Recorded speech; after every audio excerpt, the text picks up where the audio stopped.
if you see two extroverts who are talking over each other, like they're both talking at the same time, an introvert looks at that and goes, oh my gosh, that's so rude. They're not even listening to each other and they're interrupting each other constantly.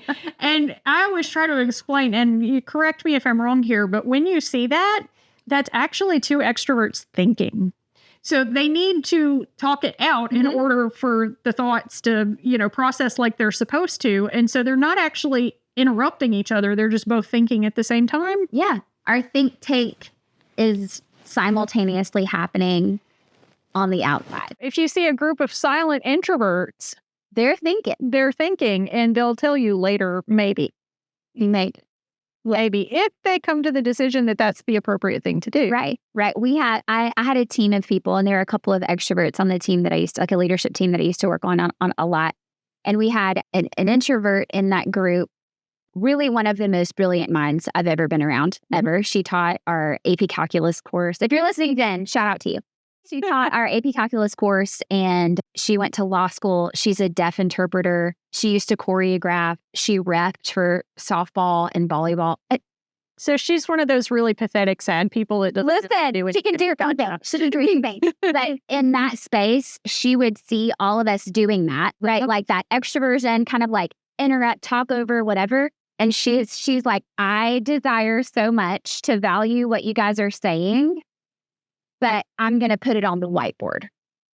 And that was really like her role, was like, how can I organize all of these ideas? How can I structure and scaffold this meeting so that it's not just an idea machine that's just going and never producing anything? And for her, like, it's really cool once you really understand typing, you can really grab hold of understanding and valuing these different types. And there are different parts of her letters that are impacting her desire to do that for us. But what's, I think, so cool when we're talking about this is that we begin to value that in other people, or just respect it, right? Sure. So when we leave a party and I want to talk about all of the things I already talked about at the party, because Chad needs to be filled in on all the things. Yeah, Florida was so-and-so got married and is pregnant and they're going to do this and then right. And I was looking at him, he was like glazed. So Chad needs a nap. And Chad. So the other cool thing is, like, I can give him what he needs too. And he can give me what I need when we can understand each other better. And that's really the key component of what I love about diving into all of this. Yeah. Is that we can really value others for like unique perspectives and what everybody brings to the table. And understand what it is in you that people are really responding to, or that they're having a tough time with. Yeah.